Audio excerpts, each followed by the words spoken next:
Remember this, that in every failing, there is winning. In every falling, there is rising. And in every frustration, there is a celebration. Inaanyayahan po tayo ng Diyos sa pamamagitan ng sulat ni San Pedro. Pinapaalala sa atin ng apostol ng Panginoon. Sabi po niya, count it as a blessing that you undergo trials and sufferings for God.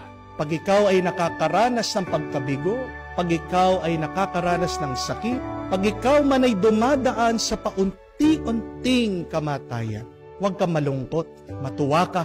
Yan ay pagpapala. Treat your little debts. Treat your problems. Treat your failures as a grace from God. Amen? Marami po tayong mga kababayan, homesick sa ibang bansa. Di lang po isang trabaho, minsan 3 trabaho, minsan po 3 oras lang ang tulog nila.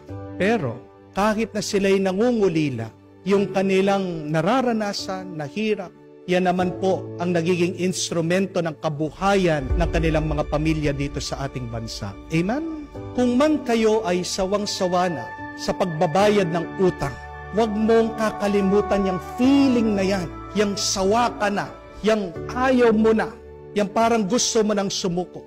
Kasi yan ay ang iyong motivation. Yan ang magtutulak sa iyo para malampasan mo at huwag ka nang bumalik sa pagkabaon, sa pagkautang. Amen? Marami po sa inyo, alam ko, mga nanunood natin mga kapatid, ang may sakit, gustong pumunta sa simbahan, hindi magawa. But also count your sickness as a blessing. You may see it as a great failure in your part, in your body.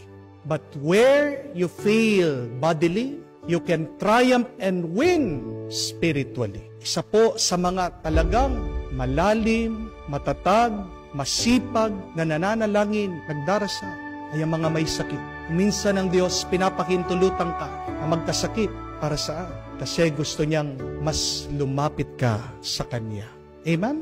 Kung man ikaw ay nag-aalala, meron kang anxiety, okay lang yan. Yakapin mo, tanggapin mo. Kasi maganda na yung meron kang takot sa buhay kaysa sa wala kang takot. Dahil ang mga taong walang takot, pabaya.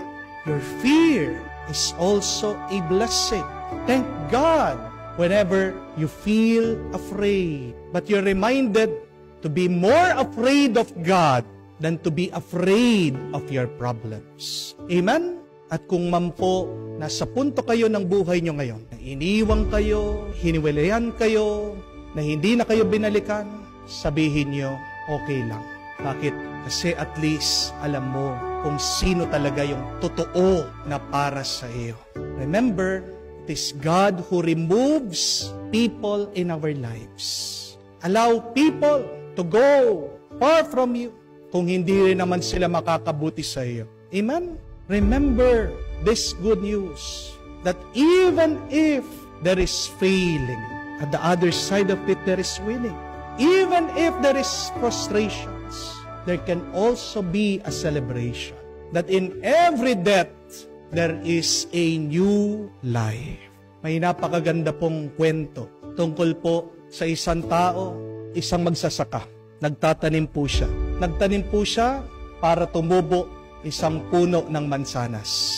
At araw-araw pinagdadasal niya sa Diyos na tumubo at mamunga ang kanyang tinanim. At tapat ang Diyos, mga ilang linggo, nakita niya paunti-unti na umusbong. Ilang taon, nagtitiis ang taong ito hanggang lumaki ang puno. At nung tutubo na, lilitaw ng unang bunga ng kanyang halaman. Alam niyo po nangyari? Biglang dumating ang bagyo. Napakalakas ng hangin.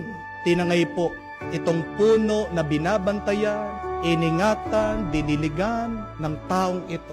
And the man was so sad, disappointed. Galit na galit siya sa Diyos.